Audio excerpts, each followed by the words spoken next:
नमस्कार। भारत की शान कार्यक्रम में आप सभी का स्वागत है। आपके साथ मैं हूं वंदना स्ट्रोकी। भारत की शान कार्यक्रम में आज हम आपको एक बेहद खास मेहमान से रूबरू कराने जा रहे हैं। आपने इन दिनों क्रिप्टो करेंसी या क्रिप्टो माइनिंग के बारे में जरूर सुना होगा, लेकिन क्या आप जानते हैं कि दरअसल क्रिप्टो करेंसी या यूं कहें कि माइनिंग किस तरह से की जाती है।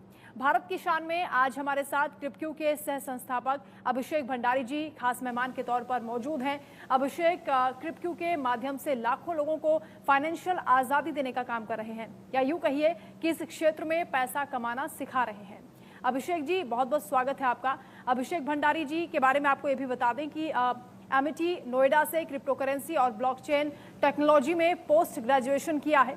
आज हम इनसे क्रिप्टो माइनिंग, क्रिप्टो करेंसी और इस क्षेत्र में होने वाले नफे नुकसान को समझेंगे। इसके साथ ही इस बात की जानकारी भी हासिल करेंगे कि इस क्षेत्र को उन्होंने कैसे नई संभावनाओं में बदल दिया है। तो चलिए सवाल जवाब का सिलसिला शुरू करते हैं। पहला सवाल अभिषेक जी आपसे, हमारे दर्शकों को अपने बारे में बताएं और ये भी बताइए कि आपने क्रिप्टो करेंसी जैसा चैलेंजिंग क्षेत्र ही क्यों चुना है। जी नमस्कार। पहले तो आप सभी आपके दर्शकों को मेरा नाम अभिषेक भंडारी है, जैसा आप ऑलरेडी बता चुके हैं। तो बेसिकली मैं इस इंडस्ट्री के अंदर लगभग 10 साल पहले मुझे इसके बारे में जानने का, सीखने का मौका मिला।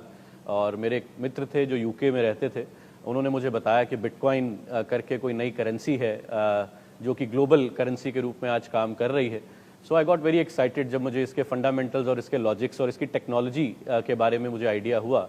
और फिर उसके बाद I started building a bitcoin mining setup in India. और उस समय का सबसे बड़ा बिटकॉइन माइनिंग सेटअप मैंने एस्टेब्लिश करने का काम किया इंडिया में।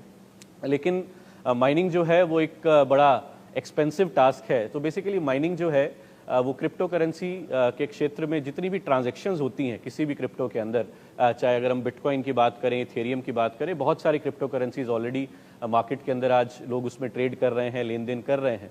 तो जो एक पर्टिकुलर करेंसी का अपना टेक्नोलॉजी है जिसको ब्लॉकचेन टेक्नोलॉजी कहा जाता है, सो जितनी भी ट्रांजैक्शंस एक क्रिप्टो इकोसिस्टम में होती हैं उनकी ट्रांजैक्शन को वेरीफाई करने का काम जो है उस प्रोसेस को माइनिंग कहा जाता है। जितने भी सर्वर्स हैं या जितना भी कंप्यूटेशन पावर है जो ये वेरीफाई करता है कि सही वॉलेट से वो करेंसी जो है वो सही वॉलेट के अंदर गई है और उसका एक लेजर मेंटेन करता है, उस प्रोसेस को, उस टेक्निक को माइनिंग कहा जाता है और उससे नई क्रिप्टो करेंसी का इजाद होता है। सो बेसिकली माइनिंग एक सिंपल भाषा में, अगर आसान भाषा में कहें तो क्रिप्टो करेंसी की ट्रांजैक्शन को वेरीफाई करना और उसके लेजर को, उसकी ट्रांजैक्शंस के रिकॉर्ड को एक डिसेंट्रलाइज इकोसिस्टम में ब्लॉकचेन टेक्नोलॉजी के माध्यम से उसको रजिस्टर करना, उस प्रोसेस को जो है वो माइनिंग कहा जाता है।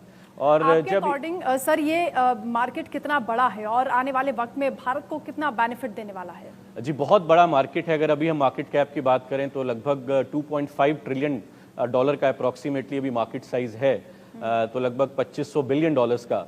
So it is just a beginning, अभी सिर्फ इसकी शुरुआत है और बहुत बड़े बड़े प्लेयर्स, बड़े जो कॉर्पोरेट जाइंट्स हैं या बड़े पोर्टफोलियो मैनेजमेंट कंपनीज हैं वो इसके अंदर एंट्री लेना शुरू कर चुकी हैं। तो मुझे लगता है कि अभी बिल्कुल शुरुआती दौर है और आगे आने वाला समय बहुत बड़ा पैसा इसके अंदर पूरी दुनिया से इन्फ्यूज़ हो रहा है और इंडिया के लिए एक बहुत बड़ा पोटेंशियल है।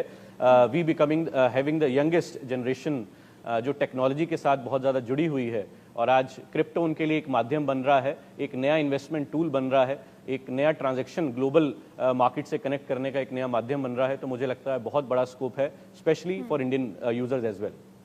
आजकल क्योंकि 3.0 की बहुत ज़्यादा हाइप है, ये रेवोल्यूशन किस तरह से भारत में जॉब सेक्टर को बूस्टअप करने का काम करेगा? देखिए जो इसकी टेक्नोलॉजी है, वेब 3 की जब हम बात करते हैं तो अगेन वेब 2 की जब बात करते हैं तो डेटाबेस कहीं ना कहीं से जो शेयर किया जाता था वो एक सेंट्रल एंटिटी उस डेटाबेस को मैनेज करती है और हम आपस में इंटरेक्ट करते हैं। जिन प्लेटफॉर्म्स की हम बात करते हैं, चाहे हम फेसबुक की बात करें, चाहे हम अलग अलग सोशल मीडिया प्लेटफॉर्म्स की बात करें, तो वेब 3 कहीं ना कहीं डेटाबेस को भी डिसेंट्रलाइज करने का एक नया डायरेक्शन में हम लोग आगे बढ़ रहे हैं, जहां पे डेटाबेस को मैनिपुलेट ना किया जा सके।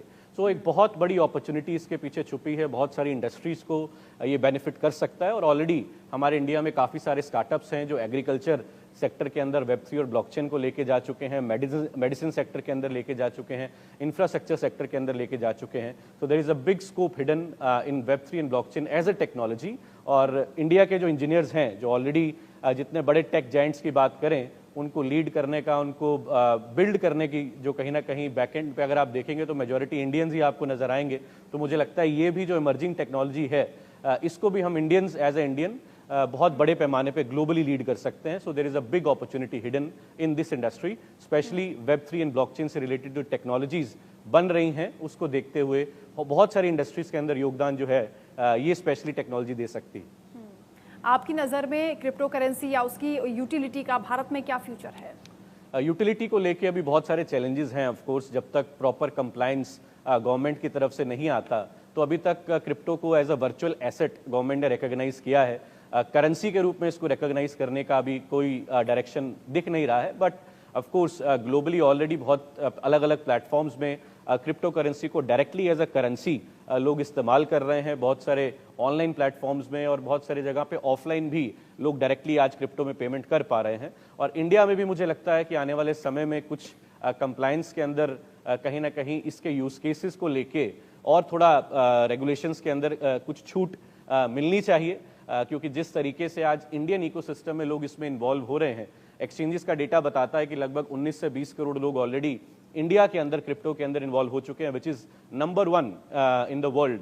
हमारे बाद यूएस के अंदर मैक्सिमम नंबर ऑफ यूजर्स का काउंट आता है।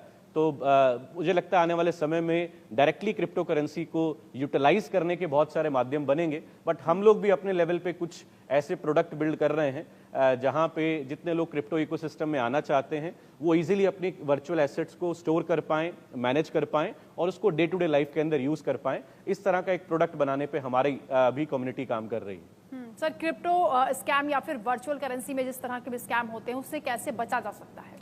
देखिए, कोई भी नई इंडस्ट्री जब आती है मार्केट के अंदर तो एजुकेशन का अभाव रहता है, नॉलेज का अभाव रहता है और वो स्कैमर्स को अट्रैक्ट करता है, क्योंकि लोगों को जानकारी नहीं रहती, वो किसी भी चीज़ को फॉलो करके उस डायरेक्शन के अंदर बढ़ना शुरू कर देते हैं। तो इनिशियल लेवल पे बहुत सारे लोगों ने मिसयूज़ करने की कोशिश की ऐसे लोगों की, लेकिन मुझे लगता है कि सबसे इंपॉर्टेंट पॉइंट ये है कि जितने भी लोग इस इंडस्ट्री के अंदर इन्वेस्ट करना चाहते हैं या निवेश करना चाहते हैं, उनको प्रॉपर नॉलेज और प्रॉपर जानकारी लेना बड़ा ज़रूरी है। और कहीं ना कहीं जिस डायरेक्शन में हमारे कंप्लाइंस जा रहे हैं, गवर्नमेंट ने जो कदम अभी उठाए हैं, एक्सचेंजेस को लेके केवाईसी को स्ट्रिक्ट करने की बात की गई है और जितने भी टीडीएस जो इम्प्लीमेंट किया गया है, टैक्सेशन जो इम्पोज किया गया है, इससे जितने भी स्कैम करने वाले जो लोग हैं, मुझे लगता है उनको वो थोड़ा सा दूरी बनाना शुरू कर देंगे इस इंडस्ट्री से।